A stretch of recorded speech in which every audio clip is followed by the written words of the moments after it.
For USCFootball.com, I'm Keely Eure here with Dan Weber. Instant analysis of the Tuesday practice of the first game week, and Helton said it was one of the best practices they've ever had.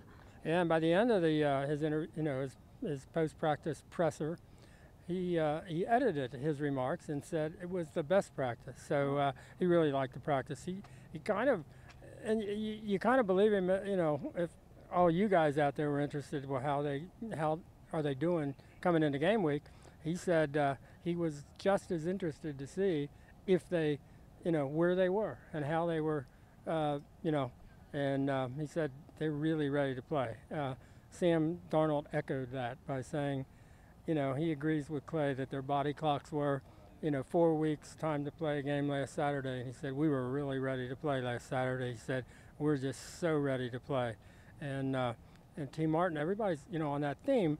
T said, I know what it's like for a quarterback to have the kind of offseason Sam has had and then go into a year with a team like T had that had a chance to win a national championship. He said, you're so ready to play. You just want to go out there and play. So that's the theme of the day. Mm-hmm. I mean, they've pretty much been in mid-season form since fall camp began, and like you said, they're really ready to play. How does that translate once you get to game day? Is there some nerves there or some anxiousness? Well, T had an interesting, he said he wanted them to call something, a quarterback draw, anything, so he'd get contact, he'd get hit right away. Oh. I said, oh, okay, so we're looking for a quarterback draw, the first play. He said, no, we're not going to call a quarterback draw. But he said, I was talking to Sam about that, and you just want to get, so the sense right away is, okay, it's on, we're playing, I just got hit, let's go for it. But he said, it's definitely the kind of thing you anticipate, you can't wait till it gets here, and as Clay has said, the body clocks have kind of been messed up because of the extra week of preseason, so it's going to be an interesting, not mock game week anymore, thank God. And so we'll see where this goes. But what it translated to today was a really good practice. Mm-hmm. It seemed to also be a better day for the wide receivers, one of the best we've seen so far. You got to talk to some of them, especially the older guys who are getting their starting shot. What did they have to say? Well, I mean, when you ask, say, Jalen Green, Sam talks about Jalen. He said, well, the thing you like about him, he was a quarterback. He sees it kind of the way I see it. Jalen said he thinks that really does help him. He said, I don't just see half the field. When you were a quarterback, you had to see the whole field. So even if I'm whatever side I'm on, I kind of see the whole field. And Sam said, yeah, I think we're kind of on the same wavelength there. One thing Jalen told us, and I don't think any of us knew this, that he's up to 215 pounds. So, he's there. Michael Pittman, when he's back, he was here kind of limping on that. I'm thinking at least 2 weeks, but he's moving in the right direction. He's 215.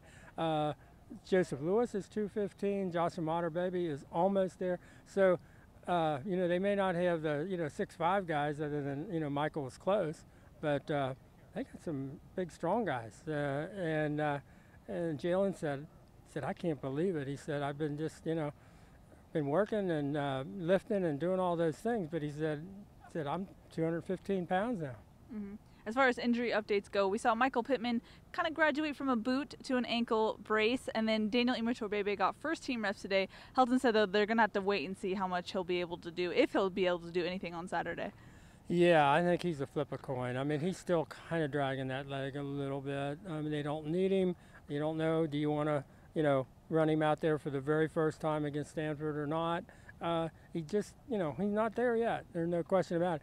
However, Vianney Talamavayo, he is there. He did not look, you would not have known that he hurt his foot last week if you watched him today. So, both of them got back and got first team. I think there's no question Vianney, so much so that they moved Andrew Voorhees back to right tackle on the second group, where, he was the guy that they dropped in there for Vianney last week. So I'm thinking they're pretty confident that Vianney's going to be able to go. Mm-hmm. A buzzword we kind of heard today was fast-paced, no-huddle offense, both from T. Martin and from Clay. What do you think we're going to see on Saturday as far as that goes? I think they're going to play fast. I would play fast. If you're going to play, I mean, the 80 plays that they have talked about for, since forever, I think the faster you can run, as good as Western Michigan is, And, you know, they played 3 Big Ten teams last year. They beat 2 of them. They play fast themselves. I just think the more plays, the faster plays, the better chance it is for USC. If you've got the kind of talent USC's got, the more times you put the ball in play, you know, the better off you are. It's like kind of like a tennis match. You don't see as many upsets there because, you know, they hit the ball 10,000 times, and the more times you hit it, the more talent takes over, or, you know, the better player tends to win. I think that's the same thing with, you know, with this game. What we don't know is how is, you know, Western Michigan going to do it. You know, their offensive coordinator was at Indiana last year with DeLand McCullough, and they were the second fastest offense in the country, faster than USC. Will they come in and do that? I don't know. According to Coach McCullough, he said, I don't know if I'd do that because I don't know if I'd want to give the ball back to our offense quickly. But we're going to see. It's going to be, that's an interesting, you know, kind of cat and mouse game as to, you know, what does Western Michigan decide to do. Mm-hmm. All right, that's going to wrap it up for Tuesday practice of game week. For Dan Weber, I'm Keely Eure. For more, check out uscfootball.com.